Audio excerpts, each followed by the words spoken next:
여당의 윤호중 의원이 기재부 홍남기 경제부총리를 향해 쓴소리를 마다하지 않았습니다. 그러면서 국정조사할 수도 있다라며 압박했습니다. 당초 이 7월에 정부가 예상했던 31조보다 훨씬 많은 지금 한 50조 정도가 될 거로 보여집니다. 예상했던 것보다 지금 19조가 더 들어오는 거거든요. 세수 초과분이 그 차이가 커서요. 의도성이 있었다고도 혹시 보시는지요? 그 의도가 있었다면 그 일테면 국정조사라도 해야 될 그런 사안이 아닌가 싶습니다. 한 해 50조가 넘는 초과 세수를 세임 예산에 잡지 못한 것은 재정당국의 심각한 이 직무유기를 넘어선 책무유기입니다. 기재부 말만 믿었다가 이 정책 결정에 큰 오판을 할 뻔했습니다. 지금이라도 홍남기 부총리는 국민들께 사과하고 반성하기 바랍니다. 국가 재정의 주인은 기재부 엘리트 모피아들이 아니라 대한민국 국민입니다. 민주당은 이재명 후보가 추진하고자 하는 3대 정책을 관철하려 합니다. 기재부와 홍남기 경제부총리, 대한민국 정부, 집권 여당 문재인 정부는 이에 대해서 연일 반대 의견을 내고 있습니다. 그러자 집권 여당, 국회 여당이 국정조사할 수도 있다라며 문재인 정부를 압박하는 모습이 매우 이례적인 장면인데 기재부의 반박도 준비되어 있습니다. 기재부는 이렇게 반박합니다. 세금이 더 거쳤다는 이유로 집권당이 정부 상대로 국정조사를 요구할 수 있느냐.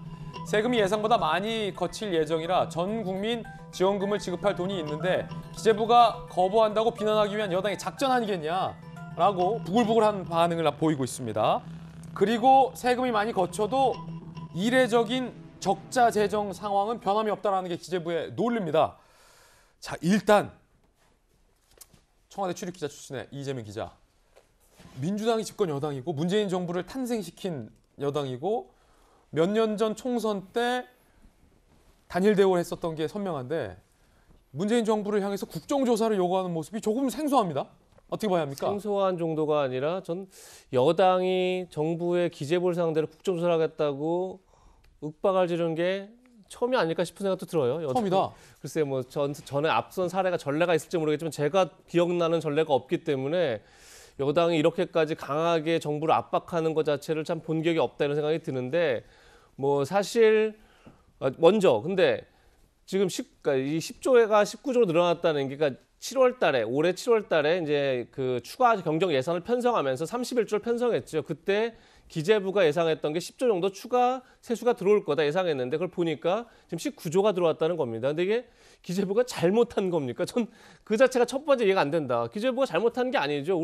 우리 국민들이, 우리 기업들이 열심히 돈 벌어서 세수가 늘어난 겁니다. 뭐 그건 잘한 일이죠. 정부도 잘했고 국민도 잘했는데 지금 제가 볼 때 민주당이 압박한 이유는 딱 하나인 거죠. 자, 이 남은 19조를 지금은 만약에 지금 그대로 두면 국가재정법에 따라서 국가 채무를 갚는 데 써야 되죠. 실제 19조는 남은 돈은 아닙니다. 왜냐하면 이미 당겨 쓴 거죠. 처음부터 예산을 적절히 편성했으니까 지금 남은 게 아닌 거죠. 그냥 당겨 쓰고 19조가 또 있으니까 그걸 당연히 채무를 갚는 데 써야 되는 겁니다. 그런데 문제는 민주당이 이 돈을 유예시켜서 내년으로 세금 납부를 유예시켜서 그것을 이재명표 예산이라고 하는 뭐 일상회복 지원금을 주고 전 국민들에게 그리고 자영업자들 손실보상을 더 확대 강화해주고 그다음 지역화폐를 더 발행하고 이런데 쓰자고 지금 그렇게 해서 압박하는 거죠. 그러니까 기재부가 뭘 잘못해서 압박하는 게 아니라 제가 볼 때는 이제 세금 유예를 위해서 압박하는 건데 저희가 앞서 지난번에도 다뤘지만 그 자체가 국세징수법 위반이 될 수 있죠. 그런 점에서 논란이 있는데 자, 첫 번째 일단 이재명 후보 입장에선 지금 이재명을 합니다. 이걸 보여주지 않으면 안 되는 타이밍인 거죠. 그런 점에서 뭐 굉장히 강하게 민주당 전체가 압박하는 것 자체 이해할 수 있습니다. 근데 저는 오히려 저의 관심은 그럼 기재부는 어떻게 할 거냐 이겁니다. 근데 사실 기재부 입장에서는 굉장한 리스크를 안게 되는 거죠. 왜냐하면 본인 스스로가 본인들의 법을 어겨가면서까지 세금 납부를 유예할 수 있는 이런 문제에 봉착하는데 문재인 정부 들어서 사실 박근혜 정부 당시에 국정교과서를 국정화했던 그러니까 역사교과서 국정교과서를 만들었던 교육부 공무원 17명이 수사 의뢰를 당합니다. 그야말로. 그런데 만약에 지금 이미 김기현 국민의힘 원내대표가 만약에 기재부가 세금 유예 동의하면 다 직무유기로 고발하겠다고 엄포를 놨습니다. 만약에 국민의힘이 집권을 하면 그 기재부 공무원들이 다 수사 고발 당할 수 있는 위기에 있는 거죠. 예. 그러니까 결국 이거는 진짜 민주당이 공약을 지키고 이재명이 합니다. 이런 약속을 지켜나가는 건 중요하지만 기재부 공무원들에게 그걸 범법의 선택을 강요하고 있는 굉장히 위험천만한 상황이다. 이런 말씀을 드리겠습니다. 범법령이 나와서 바로 변호사님께 묻겠습니다. 지금 이 상황 법적으로 볼 때 어떻습니까?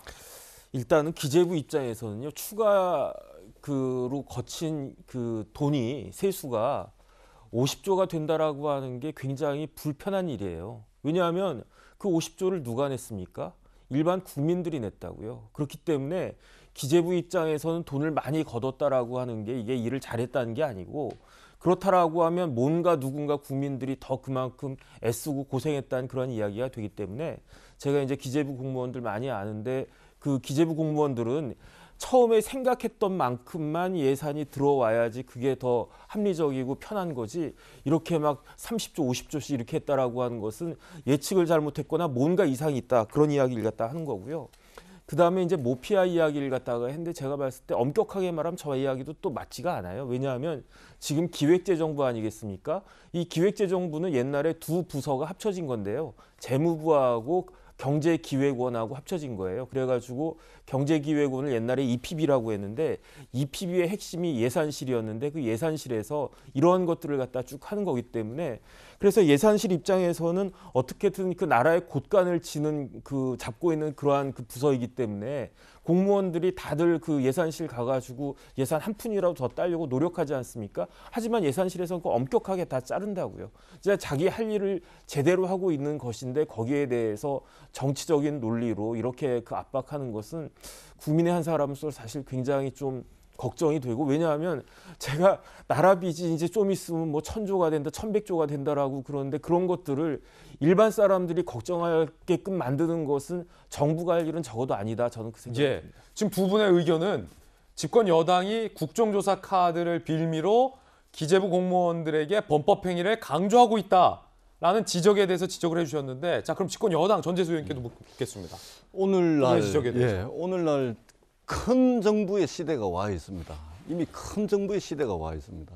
예를 들면 국가와 정부가 설명절, 추석명절 때 고향 가라 말아라, 가게 영업시간을 제한을 하고 친구들 만나는데도 몇 명 이상 만나지 말아라, 이렇게 우리들 삶 속에 큰 정부는 와 있습니다. 그러면 큰 정부가 입어야 될 옷은 확장적 재정 정책이 맞습니다.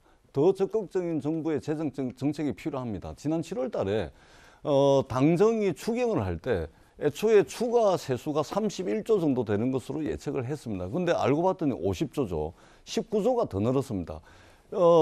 기획재정부가 세수 예측을 하게 되는데 2018년도 세수 예측 잘못한 오차율이 9.5%입니다. 근데 이번에는 15%가 넘습니다. 그렇기 때문에 문제 제기를 하는 것이고, 정부가 이제 국민들에게 정부와 국가의 역할이 근본적으로 무엇인지 이 부분에 대해서 정부가 좀 답을 해야 된다. 그렇기 때문에 확장적 재정 정책을 기조를 가져가야 된다. 그다음에 국가 부채도 굉장히 건전하고, 그다음에 코로나19 이후에 코로나 대응 예산도 굉장히 알뜰하게 잘 했습니다. 그런 측면에서 이제는 국가와 정부가 확장적 재정 정책을 더 적극적으로 해야 된다는 측면에서 여당이 이제 이렇게 주장을 하고 있는 것입니다.